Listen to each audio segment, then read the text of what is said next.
దాంట్లో back to guarantees ఇచ్చిన హామీలకు సంబంధించి నిరుద్యోగ యువత గత వారం రోజులుగా విపరీతమైన స్థాయిలో ఆందోళనకు దిగుతుంది. వాళ్ళకి ఇచ్చిన జాబ్ క్యాలెండర్ కానీ, నంబర్ పోస్టులు కానీ, తర్వాత గ్రూప్లో రేషియోస్ కానీ ఇవేవి ఫుల్ఫిల్ కాలేదు, మాకు ఇచ్చిన హామీలు అని చెప్పి రోడ్డెక్కుతున్న పరిస్థితి. ఎందుకు నిరుద్యోగుల అంశాన్ని పక్కన పెట్టింది ఈ ప్రభుత్వం? నిరుద్యోగ అంశాన్ని పక్కన పెట్టలేదు శర్మ గారు. నిజంగా చెప్పాలంటే నిరుద్యోగులు మా ప్రభుత్వ ఏర్పాటులో చాలా కీలక పాత్ర పోషించారు. వాళ్ళ యొక్క ఆలోచనలు, వాళ్ళ యొక్క బాధల్లో మేము అర్థం చేసుకునే పరిస్థితిలోనే ఉన్నాము. అది అర్థం చేసుకున్నాం కాబట్టే కేసీఆర్ గారు 10 ఏళ్ళు నెగ్లెక్ట్ చేసి నిర్లక్ష్యం చేసిన గ్రూప్ 1, గ్రూప్ 2లను మేము ప్రకటించి వాటిని సక్సెస్ఫుల్గా రన్ చేస్తున్నాము.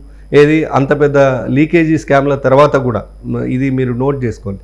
సో కేసీఆర్ గారికి లేక ఒక్కసారి 9.5 సంవత్సరాల తర్వాత పరీక్ష పెడితే అది ఖండాంతరాలు దాటింది. ఆ ఖ్యాతి మీకు తెలుసు. మీ వాట్సాప్లలో, టెలిగ్రామ్ గ్రూపుల్లో, వాట్సాప్ గ్రూపులలో సర్క్యులేట్ అయింది క్వశ్చన్ పేపర్.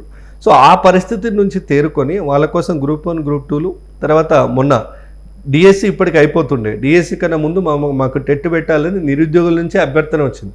నిరుద్యోగుల అభ్యర్థనను గౌరవించి ముందు టెట్ పెట్టారు. ఏది సెప్టెంబర్లో వేసిన నోటిఫికేషన్, మా ప్రభుత్వం రాకముందు వేసిన నోటిఫికేషన్ కూడా మళ్ళీ టెట్ పెట్టి మళ్ళీ ఈరోజు డిఎస్సి ఆర్గనైజ్ చేసే ప్రయత్నం చేస్తాం. ఇప్పటికే ఒకసారి ఆల్మోస్ట్ ఒక 8-9 నెలలు వాయిదా పడింది డిఎస్సి.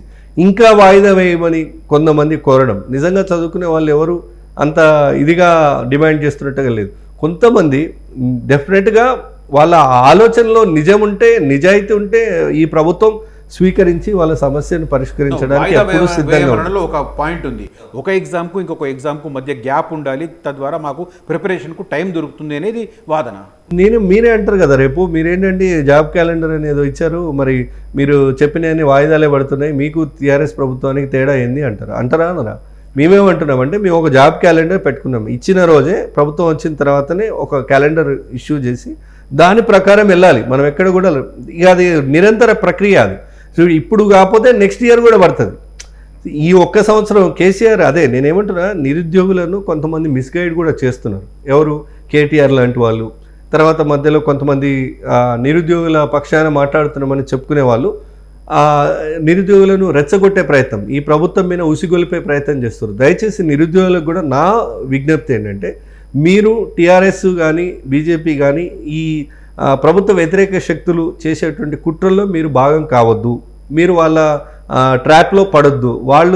వాళ్ళ మీ భుజం మీద తుపాకీ పెట్టి మమ్మల్ని కాల్చాలని, ప్రభుత్వాన్ని బద్నాం చేయాలని వాళ్ళ ప్రయత్నం చేస్తారు. అది వాళ్ళ రాజకీయ ఎత్తుగడ.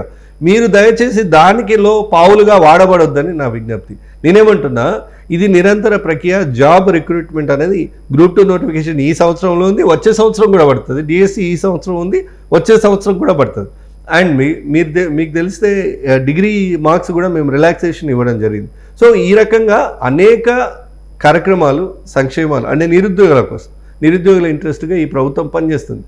నిరుద్యోగులకు పొలిటికల్ అలిగేషన్స్ పక్కన పెడతాం. జస్ట్ మీరు మేనిఫెస్టోలో మెన్షన్ చేసిన నంబర్సే చెప్తాను. 2 ఒకటి ఓవరాల్గా 2.5 లక్షల ఉద్యోగాలు భర్తీ చేస్తామని చెప్పారు. సెకండ్ థింగ్, మెగా డిఎస్సి 26,000 పోస్టులతో అన్నారు, కేవలం 11,000 పోస్టులతో వేశారు. సో నంబర్స్ అక్కడ కనిపిస్తున్నాయి కదా. సరే, రాజకీయాలు ఎట్లా ఉన్నా ఒక పక్కన పెట్టి జస్ట్ ఫర్ నిరుద్యోగుల కోసం ఈ నంబర్ తేడా కనిపిస్తుంది కదా. నేనేమంటానండి, 10 ఏళ్ళు కేసీఆర్ పరిపాలన చూసిన తర్వాత ఒక్క డిఎస్సి కూడా ఆర్గనైజ్ చేసే పరిస్థితిలో కేసీఆర్ ప్రభుత్వం లేకుండా 10 ఏళ్ళు మేము వచ్చినాక 6 నెలల లోపే 11,000 వేస్తున్నాం. రేపు ఇంకా వేస్తాం. నేనేమంటారు, ఇప్పుడు ప్రమోషన్స్ అవి జరిగిన ఖాళీలు ఇవన్నీ మళ్ళీ ఒక అంచనా తీసుకొని దానికి ఫైనాన్స్ డిపార్ట్మెంట్ అప్రూవల్ తీసుకొని మళ్ళీ ఒక నోటిఫికేషన్లో మిగిలిన ఫిలప్ అవుతాయి కదా, వీటినేమి అట్లే పెట్టడానికి లేదు. రెండోది, ఒక్క స్టూడెంట్ ఉన్నా కూడా ఒక టీచర్ పోయి పాఠం చెప్పాల్సిందే అని చెప్తున్నాం.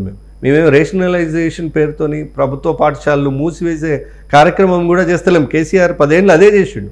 కొత్త ఉద్యోగాలు ఇవ్వకపోగా ఉన్న వాళ్ళని పీకేసి వేరే స్కూల్లో అకామిడేట్ చేసి కొన్ని స్కూల్లే పడవబడ్డ పాత కొంపలు అయిపోయినాయి ఇప్పుడు ఉన్నటువంటి పరిస్థితులు. సో వాటన్నిటి కూడా రినోవేట్ చేసి మేము మనబడి కార్యక్రమం తీసుకున్నాం. జనాల్లోకి ప్రొఫెసర్ జయశంకర్ గారి పేరు మీద తీసుకున్నాం. ఆ కార్యక్రమం కూడా ఊరికే తీసుకోలే, ప్రొఫెసర్ జయశంకర్ గారి గుర్తుగా యాదిగా ఆ మాట తీసుకొని మేము పోయినాము. అక్కడ ఉన్నటువంటి మౌలిక వసతులు అభివృద్ధి చేసే కార్యక్రమం చేసినాం. స్థానిక ప్రజాప్రతినిధులను కూడా దానిలో భాగం చేసినాం. సో దట్ ఒక సొసైటీ అండ్ గవర్నమెంట్ ఒక hand in glow relations build అవుతాయి. సో దట్ మనం ఇన్స్టిట్యూషన్స్ని కాపాడుకోవచ్చు అని. సో ఎక్కడ కూడా ఈ నెంబరే ఫైనల్ అని కాదు. ఎవ్రీ ఇయర్ వాళ్ళ బాధల్లా భయమల్లా ఒకటి ఏంటంటే కేసీఆర్ పెట్టిపోయిన భయం మళ్ళీ వాళ్ళే అది రెచ్చగొడుతున్నారు. 10 ఏళ్ళు ఇవాళ వేసిన నోటిఫికేషన్ మళ్ళీ ఎన్నేళ్ళకో అనే భ్రమంలో వాళ్ళు ఒక భయంలో ఆందోళనలో వాళ్ళు ఉండడం జరుగుతుంది. బట్ అట్లాంటి సమస్య లేదు. రాష్ట్ర ప్రభుత్వం ఇచ్చిన మాట కట్టుబడి జాబ్ క్యాలెండర్ ఇస్తామన్నాం, ఇచ్చినాం. వాటి ప్రకారం నియామకాలు చేపడుతున్నాం. వచ్చే సంవత్సరం కూడా మళ్ళీ జాబ్ క్యాలెండర్ ప్రకారం ఖాళీ ఉన్న పోస్టులు ఐడెంటిఫై చేసి మళ్ళీ నోటిఫికేషన్ ఇస్తాం.